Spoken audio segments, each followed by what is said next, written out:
Polícia tem uma tarefa grande para a visibilidade, para o controle, para a opsporing se algo passa.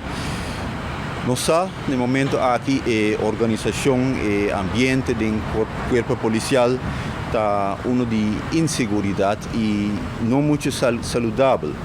Tem falta de personal e personal que tem. Pode reina demotivação que na final do dia não está positivo para o serviço que está dando ao povo.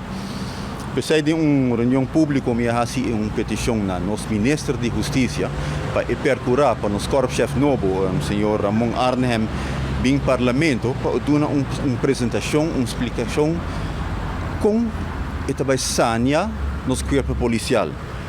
E na que maneira o corpo policial vai seguir contribuir na segurança de Aruba.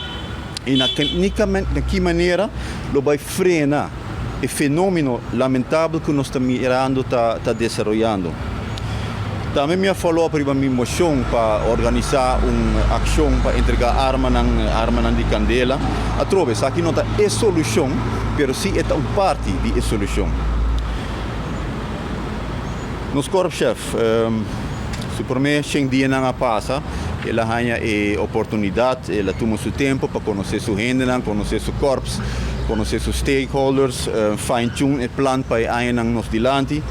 E me está escutando bom coisa que o seguro está dando nossa esperança que ele significa algo positivo para nós aqui na Aruba, pero a bedrijfsvoering, o cuidado de personal, a colaboração, mestre está parte central de seu manejo.